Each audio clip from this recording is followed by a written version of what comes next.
So welcome to our third Wednesdays of winter. For Black History Month, we thought we'd do a Black History topic and talk about Mount Tabor Church. And it's a little cold because it's February, so we couldn't do like an on-site tour. We tried one a couple weeks ago and it was absolutely freezing. They lasted all of about 30 minutes outside and we were ready to get back on the bus.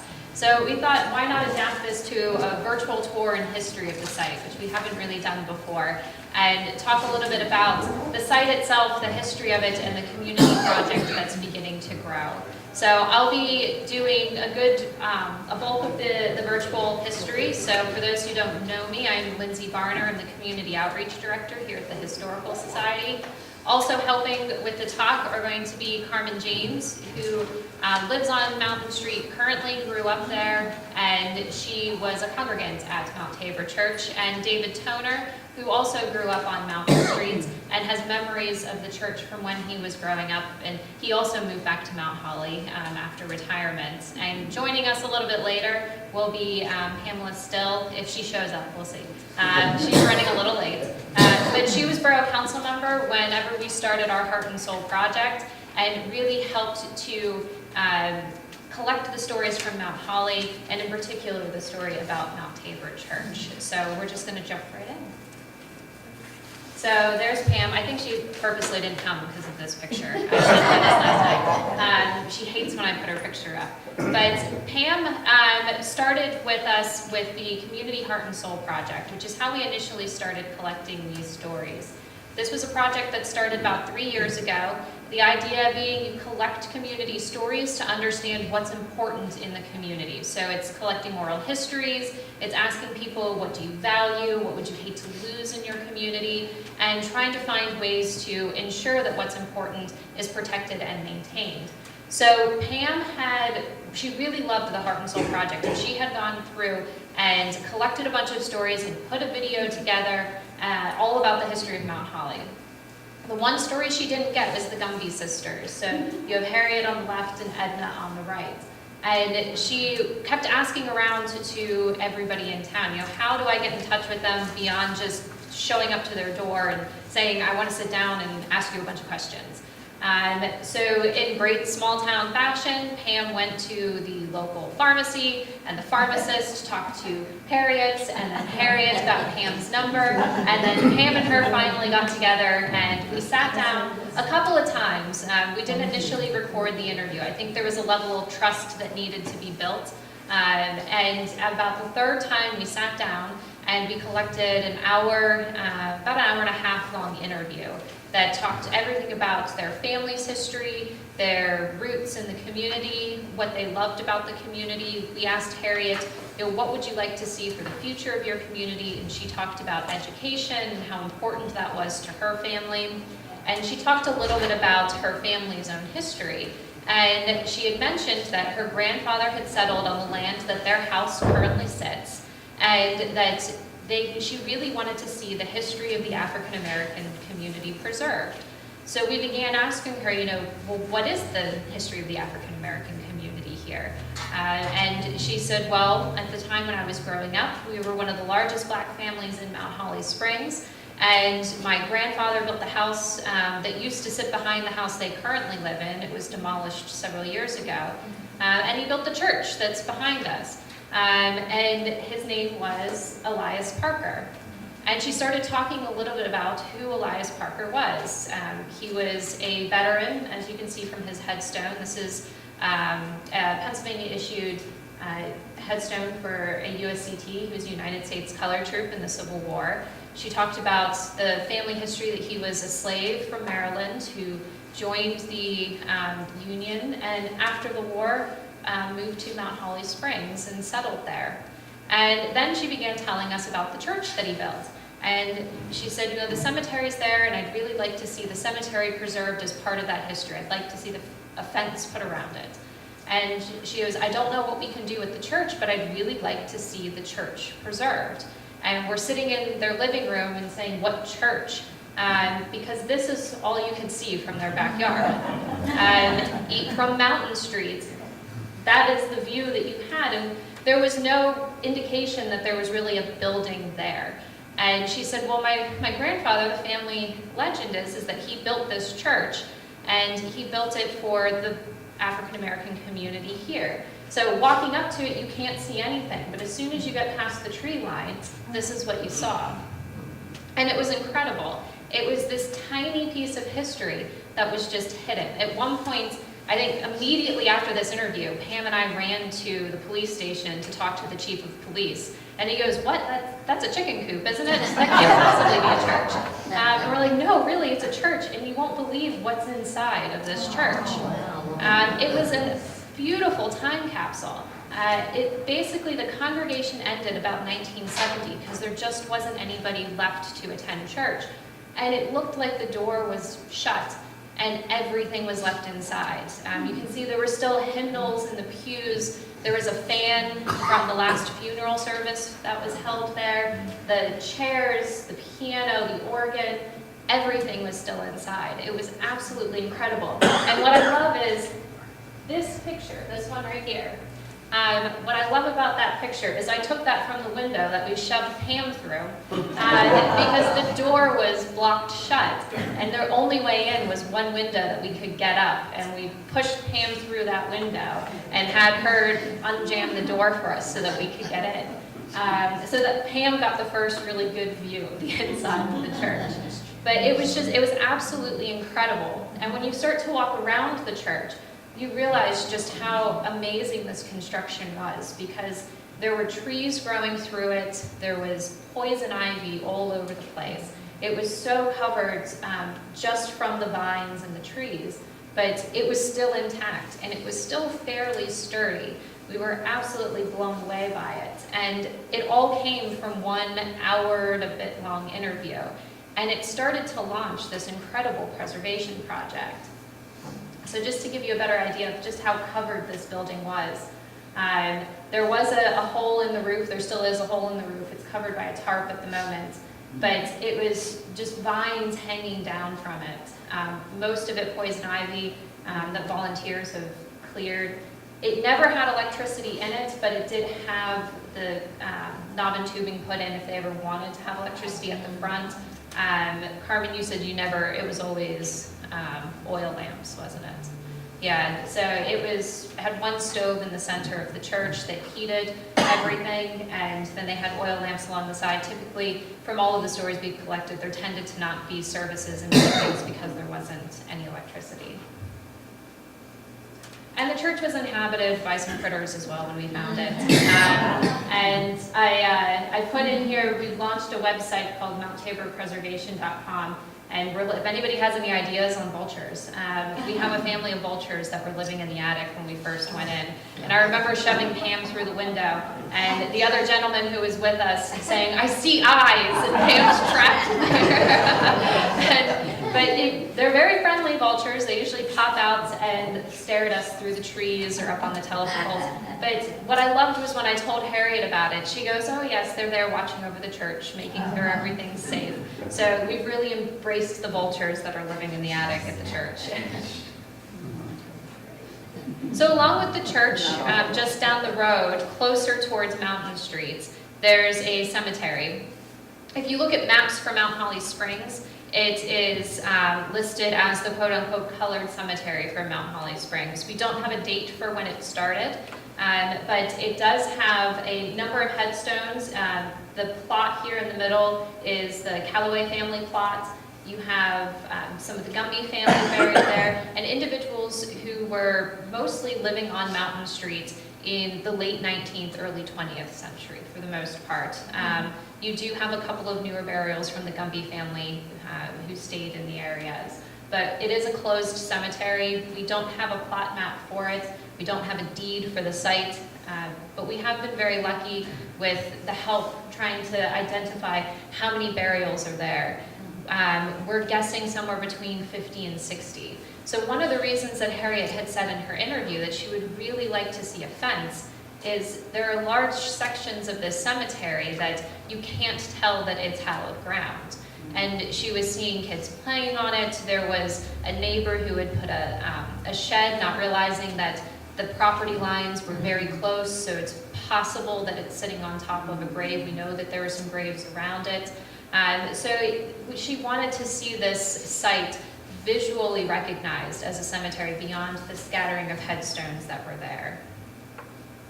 And in the cemetery, Carmen is so proud of them, are her 7 United States colored troops. So there's 7 veterans of the Civil War that are buried there.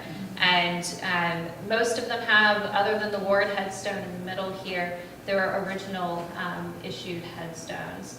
And one of our projects this spring is going to be to clean some of them up, and then also tie it into a project we have going on here at the Historical Society to not only identify but to learn more of the history of the USCT soldiers in Cumberland County. So these 7 are part of a much bigger project to start to learn a little bit more about those who served in Cumberland County. And then we also have the Gumby headstones, also living on Long Mountain Street for the Howards, the Londons. We have this, we can use these headstones to really start to want to build a congregation for a church that we don't really have any records for.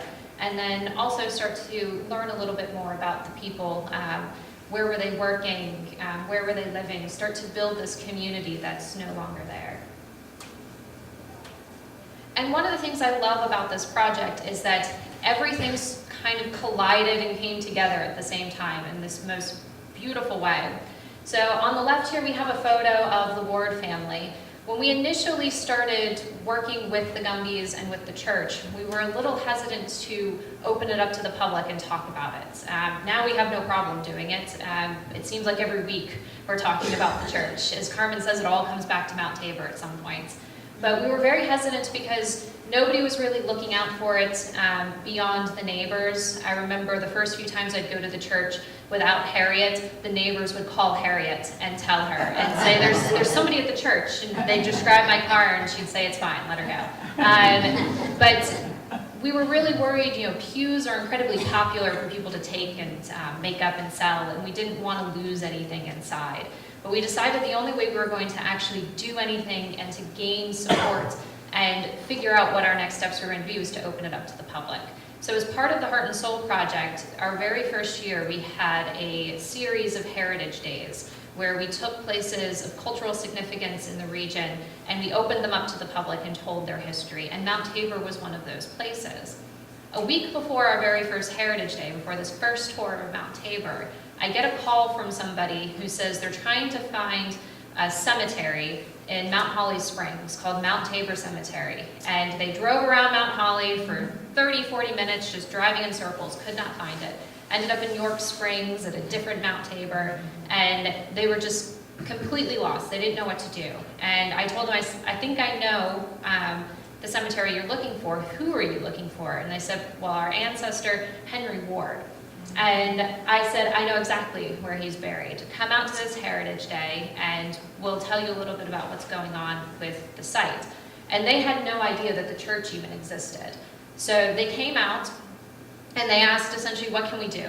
How can we help you? This is where our ancestor worshiped. This is where he lived. This is where he's buried. And I said, we really are worried about the building being condemned or collapsing in, and we want to get the items out of the church. And they said, well, that's perfect because we have a trucking company and we can bring you a storage trailer and we'll set it on the property and we'll get everything out. So they did that. They dropped a trailer off, and with even more luck, a couple of weeks later was the United Way's Day of Caring. So the United Way brought us 20 volunteers to get everything out of the church. And we placed it into safekeeping into this storage trailer. Just in case we had a bad winter and anything would happen to that site, we at least knew the contents inside of it were safe. And you can see the clock in the middle here that was pulled out when the lecture's over. I really encourage you to go to the back on the table and have a look at it. It's absolutely beautiful. Thanks to Jonah J. McBride, we really appreciate it. It's absolutely gorgeous. So please have a look. The contents they looked like they were in terrible condition, but some of them, you can just see the possibilities with them. And the clock's a good example of those possibilities. So everything was placed into safekeeping.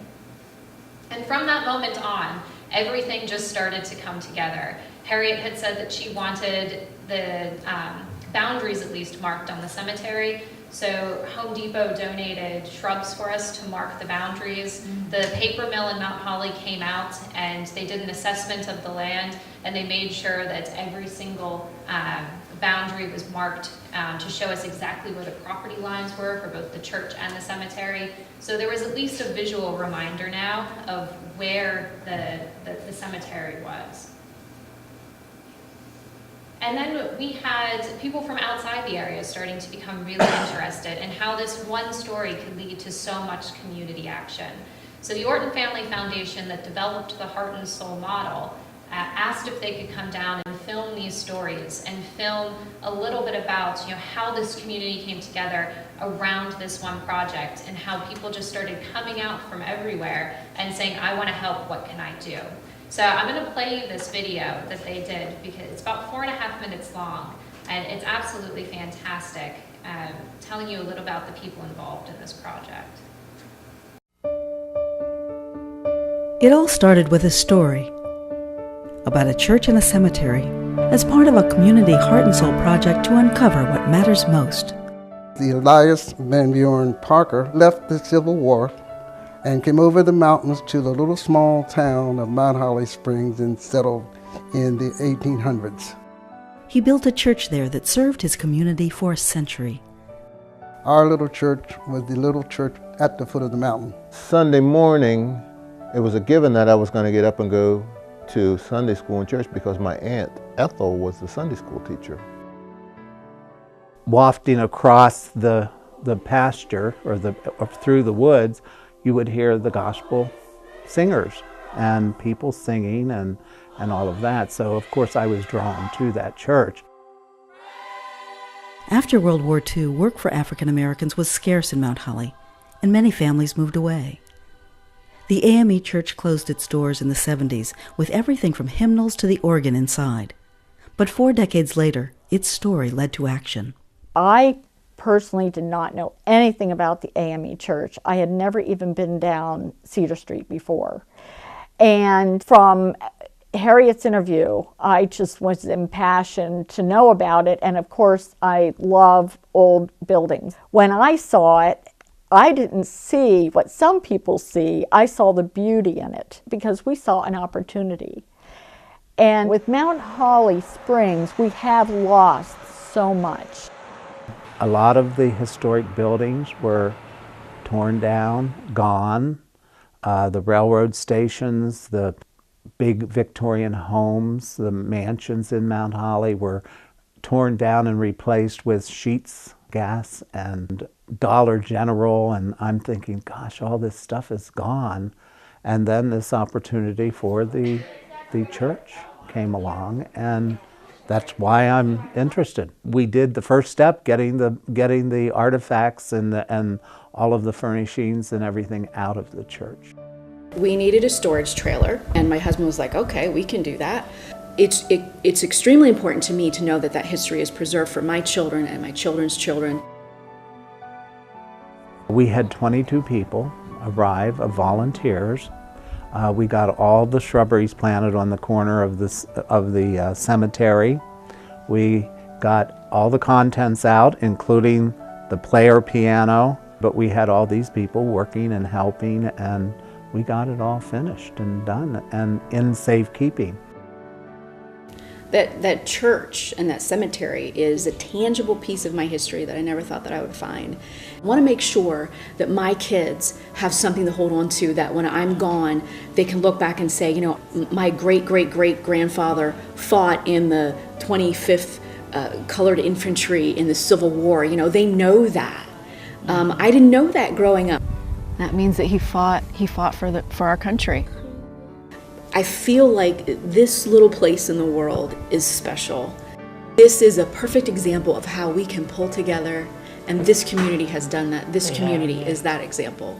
This church is part of African American history, it's part of Mount Holly's history, it's part of Cumberland County's history. It plays into a much wider narrative than just being a personal family connection. And that's where we're at the moment, is working to preserve both the items inside the church and the memory of the church as well, along with the cemetery. It's a nice place here.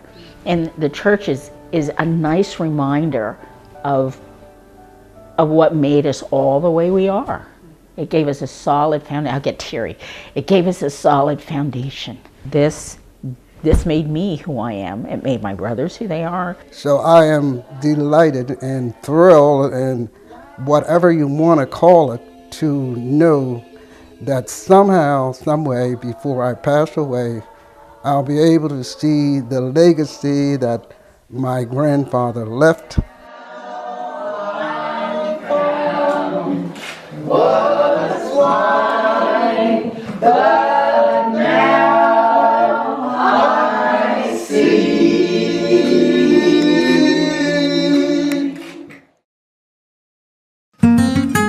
The idea is to get people active in what's most important to the greater Carlisle area.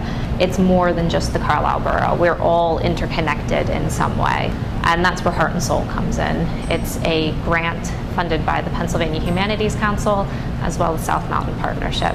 And the idea is to collect stories from all of the people living in this area and figuring out what is important to the people in the community, what is our heritage and our culture, and how can we really protect and preserve that. We have volunteers just outside in the community going from house to house, asking people very simple questions like, what do you love about your community? What would you hate to lose in your community? We do tabling events where kids can draw us pictures to tell us what they think is really important to them. We have coasters that have gone out to different bars where people can actually sit and have a drink and think about what it is they love in their community and tell us on the back of the coaster.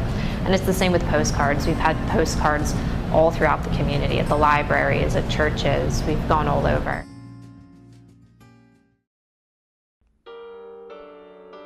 We actually collected a story from Harriet and Edna Gumby in Mount Holly Springs, and nobody knew. It had been completely forgotten about.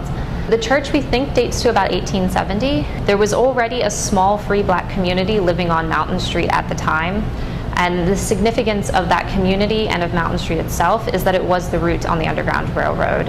The congregation was headed by Elias Parker, who was a U.S. colored troop during the Civil War. And he is the grandfather of Edna and Harriet Gumby, who were giving us the interview and told us about the church. We believe the congregation ended about 1970, and basically the doors just shut. So when you walk in, you get the feel for what an AME Zion Church congregation would have seen whenever they walked into church. We had a wonderful big pot-bellied stove. The benches were in good condition. Pulpit was in condition. We took care of it, you know.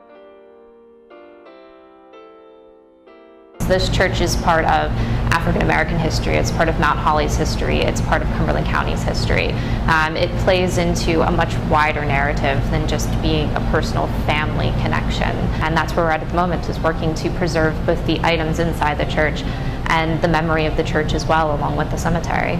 It's our heritage. It's my people's blood. Their blood that runs through their veins is running through mine.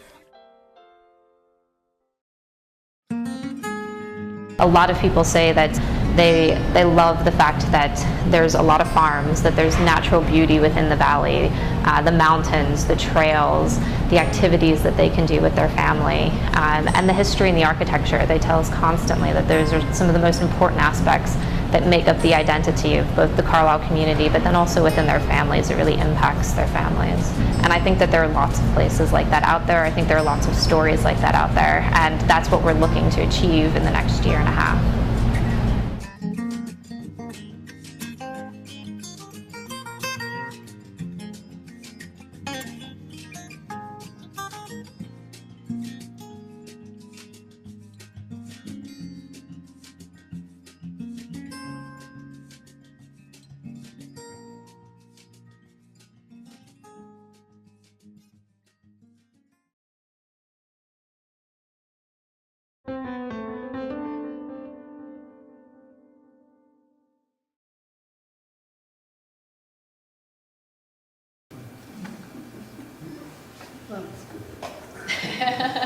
You guys haven't seen it in a while, have you? So after the video was done, we really started to get things rolling with the project. One of the first things we thought we needed to do was get it onto the County Historic Register. When we first found out about the church, I initially went and looked to see if it was on the county's list of historic resources. It was not. and I looked to see if we had any record here in the Historical Society.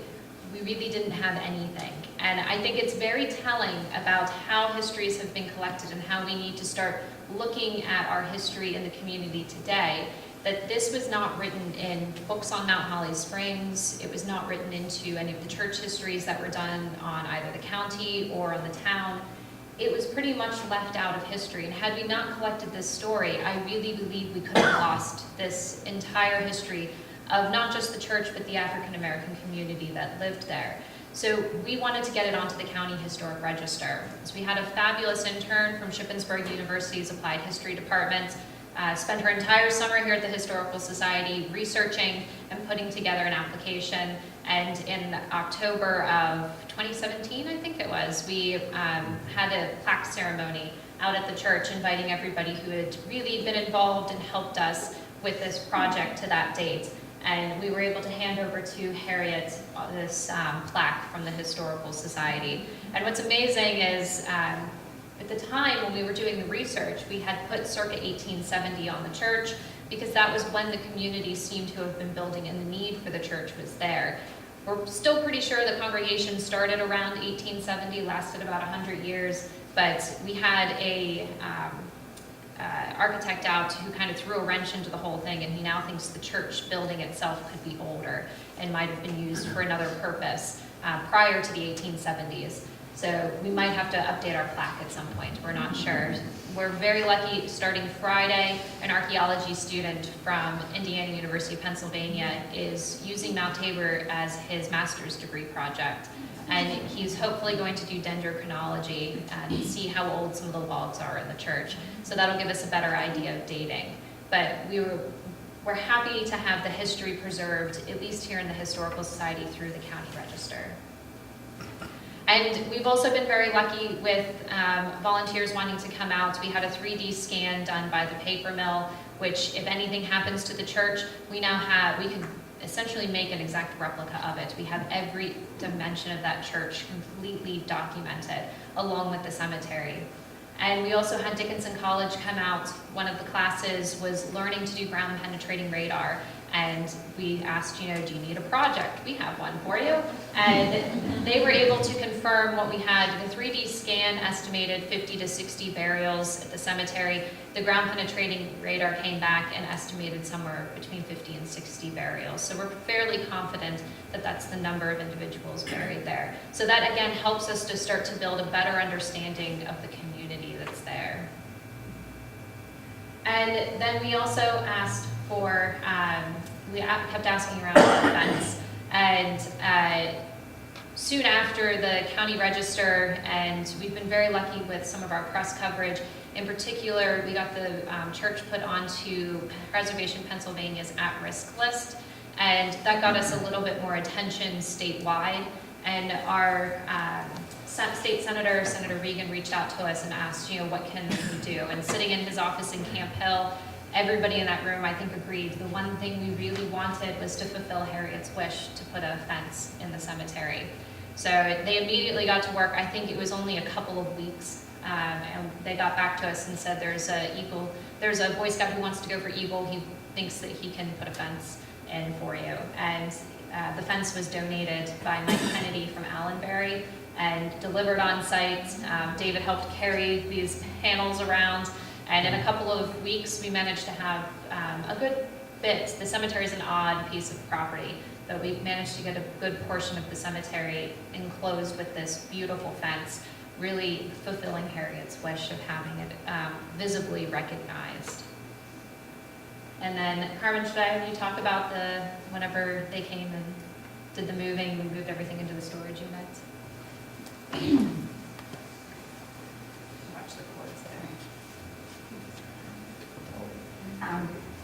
This is the day when everything went into the storage units, and that's myself in the hat. I always wear a hat. Ticks are a big problem where we live, so you'll always see me with a hat and long sleeves, no matter what the temperature.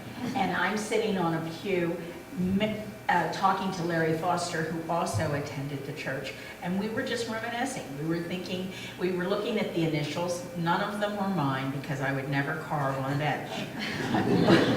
There are initials carved in the bench from people that are no longer with us, that we didn't even know, but we heard about them through oral history, because basically everything we know about the church and the street is oral history.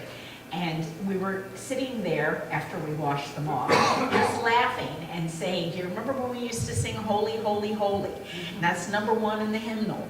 And just thinking about the old days. And most of I didn't do a lot of the heavy lifting. I'm a cleaner, not a lifter. And the guys are basically moving everything out, and everything that came out of that church had a memory for myself and for Larry and for anybody that lived on the street, because David doesn't remember, but I remember him coming with his mother and his mother doing some Sunday school lessons, because although the church was built for an African American community to meet the needs of that community, it was inclusive. Anybody could come. In fact, I was at the Hi-Hat having breakfast, and one of the ladies came over and said, you know, I used to go to that church when I was a little kid. I asked Miss Gumby if it was all right if we would go, if I could come to church in the afternoon, and she said, sure, come on. So it's an example of a community that's now working together, and you can see it by the number of people that are sitting. It's a funny story. You see the black people sitting and the white people working. I'm sorry, I have as an African American, I will point that out to you and tell you that that is wrong. We were just taking a rest and going back over old memories. I saw that picture and was like, wow, that looks pretty bad. But it just shows you that when a call goes out and says there's a need in Mount Holly, we get a good turnout.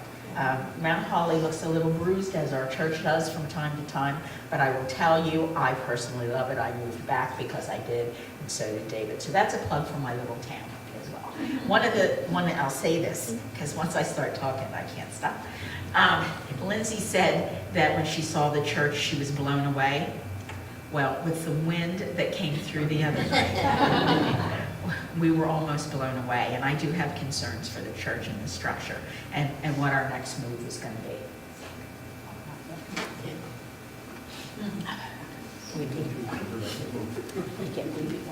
So everything was taken out of the storage trailer that the wards donated. It wasn't the most secure place, both in terms of the weather. There were a lot of bugs every time we opened it up. So again, Senator Reagan's office asked, what do you need? And I said a storage container that's secure. And Trindle Storage gave us indefinitely a trailer to put or a storage container to put everything in. So everything's stacked up and safe inside this storage unit for now, until we know what our next step's going to be. And we've had some fantastic volunteers who've been helping. We also had somebody donate their time to put tarps on top of the holes in the roof, to cut back the trees and the vines. And this is one of the neighbors who looks out for the church. And I feel like every time I show up, he's on a ladder trying to fix something or secure it a little bit more, just making sure that we can keep it stabilized for as long as possible. And as you can see, this is our before and after. We went from not being able to see it at all from the road to, if you drive up Mountain Street, it's very clearly there. You can see it from the roads. You have the blue tarps, you have all of the trees cleared, all of the vines have been taken off, and that's all been done through volunteer help. And then, of course, as I mentioned, we have the clock that was restored. And what I love about the clock is it's such a great example of every piece of the church and the possibilities for what we could do with both the contents inside and the property itself. And then, as Carmen mentioned, we did have some damage just this past week because of the winds. I had a call from Carmen saying that the roof had pretty much come off on the front.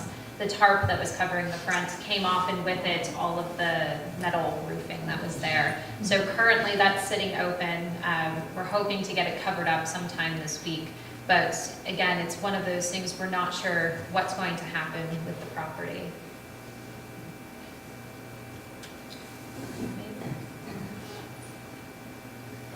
Okay. So where we're at the moment is we've created, Carmen's created the website, and the group has been named the Mount Tabor Preservation Project. And they're an unincorporated nonprofit, and they're working closely with the Historical Society to start to gain a, whether it is going to be a 501c3 themselves, but to start to look at what are going to be the next steps for the church. Is it going to be keeping the building, stabilizing the building, getting it to a safe level? One of the things that we're absolutely adamant about as a group is that something has to be on that site as a memorial to the community, and there has to be interpretation to tell the story of the church and the families that were living along Mountain Street. So we have the fence in the cemetery, we have this visual reminder, and now we're looking at what those next steps are going to be. So the group is going to start formalizing. And in the meantime, we just keep doing work on the site and trying to tell stories and gain as much information as we can. I have a volunteer currently working to try and get a Pennsylvania historic marker, one of those blue roadside markers at the site, so we can continue to build and learn more about the history of this site. So what I want to do is open it up to Carmen, David, or Pam, who's hiding in the back, for anything that you guys would like to say, since this was, you guys have been working with this site and know it better than I do. So I'd like to open it up to you guys if there's anything you want to add.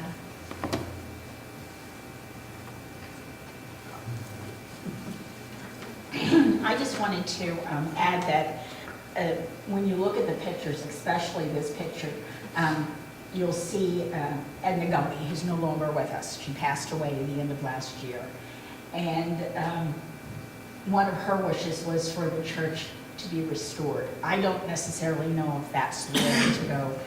The estimate that we recently received was in the 400,000 range, and that's, you know, that's just what they're saying. That's not what actually the bottom line is. And I don't necessarily know if that's realistic, but it is important to mark it as a historical site because it is a historical site.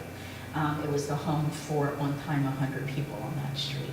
And it's an important street for me, but it's also an important street for the county and the state, because it represents how people can live on that street, love on that street, and die in that street. And people can move away, people can also come back. And it's ironic, and I've said this a couple times, that the reason the church stopped existing was because people moved away. And now the people that are working with the church and trying to preserve what they can are people that have moved back or that have moved into the community. So I think that the church has value. It has value to the county and the state. That's what we'll say for the state marker, because you have to prove what it does for the state in order to qualify for a state marker. So we're in the process of now we're in the stage of collecting money, because for whatever we do, whether it's a state marker or work at national recognition, which I'm not sure we can do if the building's not standing there, it takes funds to do that. So, and thank you for coming in and being interested in our little church.